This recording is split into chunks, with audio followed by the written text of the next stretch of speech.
The U.S. is facing the widest gap on record between the number of home buyers and home sellers in the country, creating an opportune market for those currently looking to buy a house. It did not begin with an explosion. There were no sirens or breaking news tickers flashing across your screen. Just a name, casually erased from a cargo manifest. Then another, and another. Within days, 7 major worldwide ports had halted all incoming shipments from the U.S. Entire cargo loads of soybeans, electronics, auto components, and consumer products were abruptly refused, diverted, or abandoned at sea. AZ. This was deliberate. What we're seeing right now is a full-fledged geopolitical retribution taking place in maritime channels, in silence.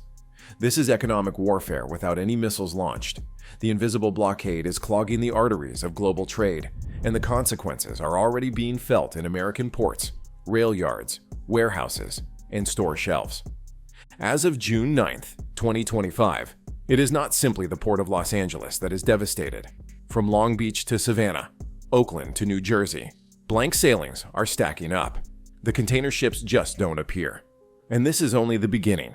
It began as a logistical hiccup. At least that is how it seemed on paper. 1 or 2 US-bound boats were surreptitiously deleted from Asian departure itineraries. However, within 72 hours, it became evident that this was not a bug. It was a planned freeze. By June 9th, 7 major worldwide ports had officially canceled scheduled shipments bound for the United States. Chinese, South Korean, and Vietnamese ports were the first to attack, followed by Malaysian and European terminals.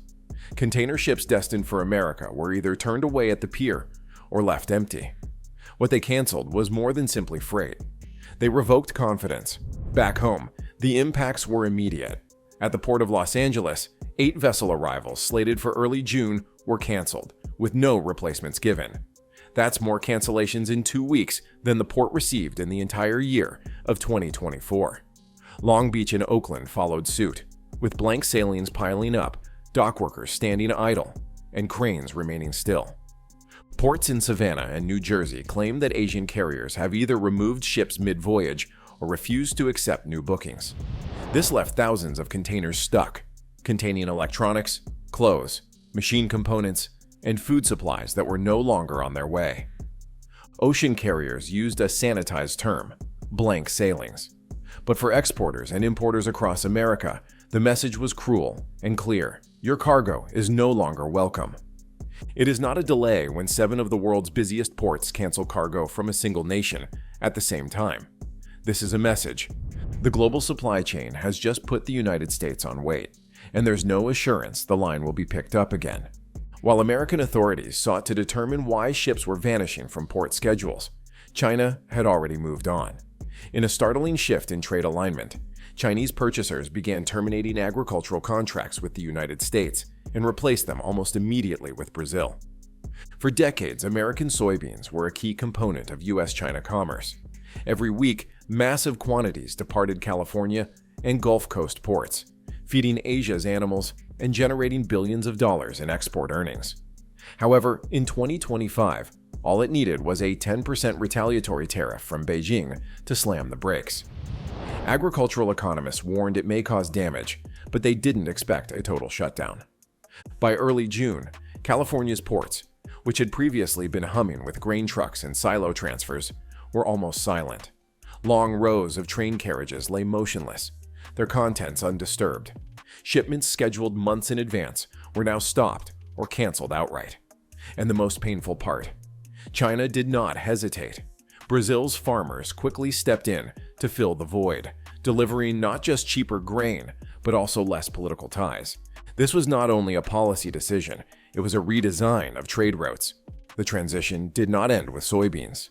Corn, poultry, and other important U.S. exports were trapped in the same web. Contracts that were previously deemed commonplace are now being redirected through South America, leaving American producers surprised and destitute.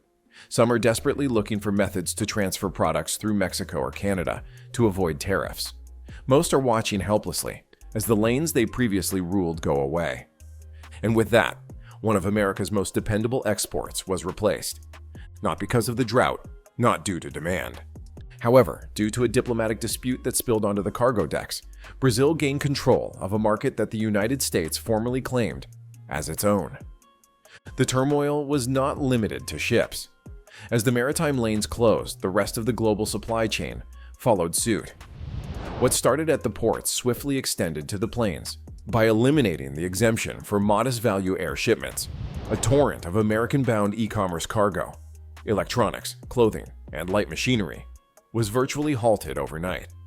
Air cargo capacity from China and Hong Kong to the United States fell more than 25% in a couple of days.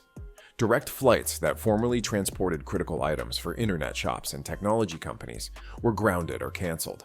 Sellers on e-commerce platforms worried. Major United States merchants experienced immediate supply delays. Product shortages began to appear in sectors that were previously well-stocked: phone accessories, replacement parts, and even power equipment. And the bottleneck did not end there. Rail traffic stalled considerably as containers accumulated with nowhere to go. Trucking companies began reporting declining volumes, and warehouses began to overflow, particularly in California and the Midwest.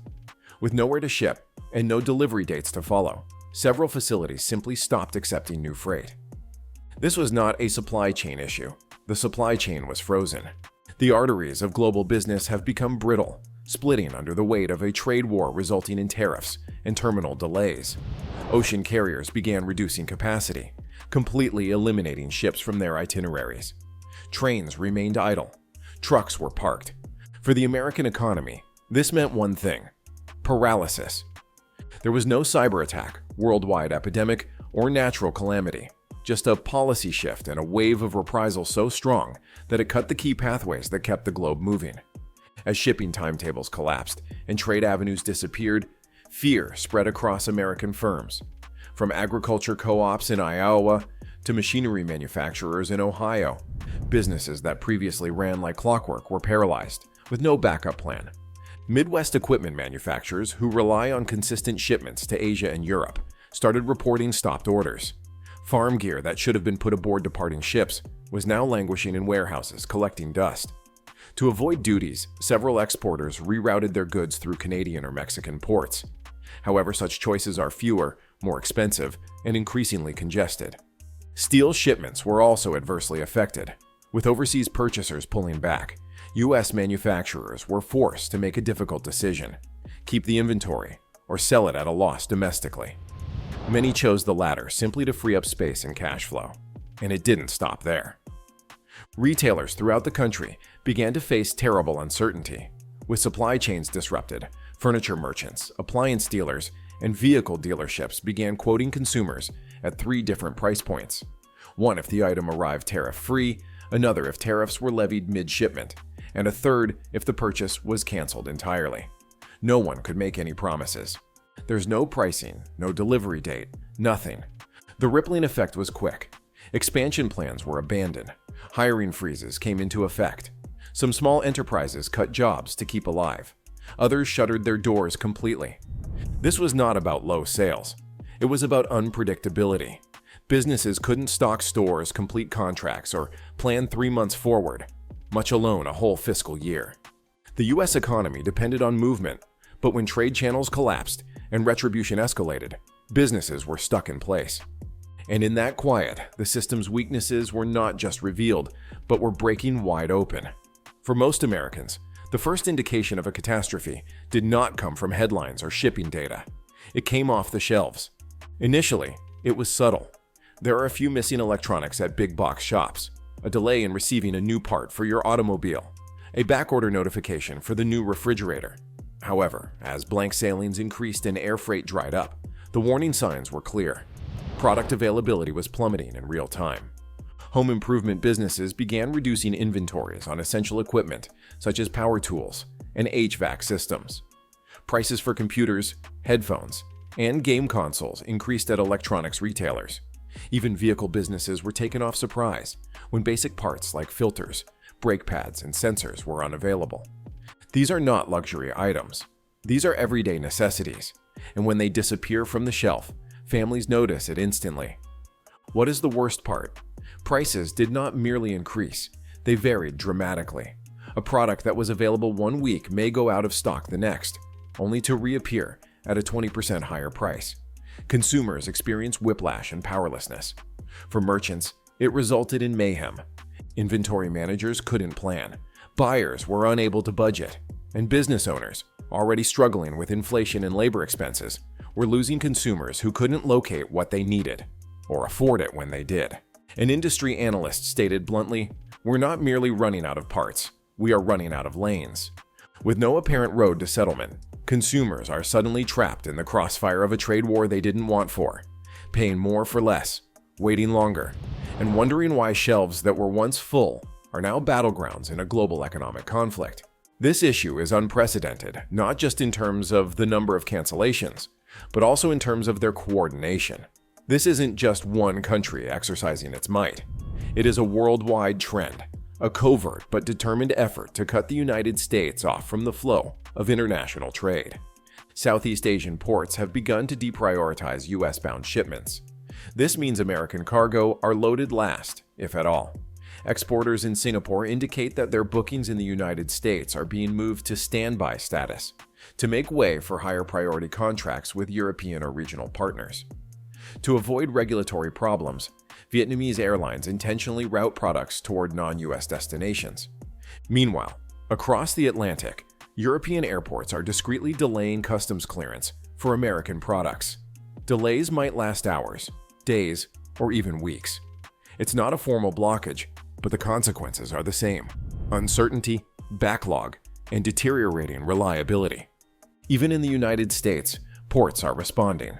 With fewer ships arriving, labor hours are being reduced. Cranes remain idly. Container traffic has decreased so dramatically that several West Coast ports are preparing for layoffs in the next quarters. It's a feedback loop. Lesser business equals fewer staff, which means slower operations, making the ports even less appealing to international partners. This is not a one-time inconvenience.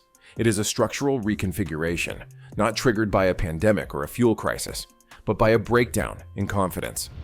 The laws of commerce are being rewritten in real time, similar to the 1970s oil embargo and the 2008 financial crisis. But this time, it isn't about a lack of resources. The issue involves policy, retribution, and a message sent through blocked ports and silent cranes. The world is moving on without the US. With the ports idle, the skies half empty, and the railroads stopped, the last domino is falling: employment. Major logistics corporations are already preparing for the effect. FedEx and UPS have discreetly disclosed intentions to decrease staffing levels throughout their freight operations. Regional carriers are reducing routes, and transportation companies are parking whole fleets as cargo volumes fall. Dispatch software platforms are seeing significant decreases in demand. Even providers of container chassis, the large trailers used to transport shipping containers on shore, claim idle inventory hasn't been this high since the 2020 pandemic lockdowns. And as fewer commodities move, inflation is coming in via the back door. However, unlike prior jumps caused by increased demand, this time it is due to a lack of supply. Retailers can't resupply shelves, companies can't receive parts, and customers end up paying more for fewer options. The consequences are beginning to be felt in middle-class communities. What about the scheduled vacation, canceled to compensate for rising grocery costs? What about the new car? Parts have been delayed even more, and costs have risen. Even routine services, such as plumbing repairs and dental checks, are being pushed back as families tighten their wallets. This isn't theoretical economics, it's actual experience. And for millions of Americans, the question isn't when life will return to normal. The question is if they ever will. Because with trade routes crumbling, confidence vanishing, and retaliations becoming increasingly complex, the US economy isn't just slowing down. It is being reformed, one canceled shipment, one lost job, and one price increase at a time. This is no longer simply a shipping story. It's a full-fledged economic reckoning playing out in real time, on shop shelves, in warehouses, and in the lives of ordinary Americans. What began as a trade disagreement has escalated into a worldwide Cold War against commerce, and the consequences are just beginning. 7 major ports rejecting US goods is not a policy debate. It is a proclamation. The ramifications are now affecting your money, work, and future. If you found this explanation useful, please click the like button to assist others. Understand what's going on Subscribe and enable alerts so you don't miss a key update as the global economic crisis progresses. And we want to hear from you. Which section surprised you the most? Leave a comment below to join the conversation. Because the world doesn't wait. The issue today is, can the United States catch up before it's too late?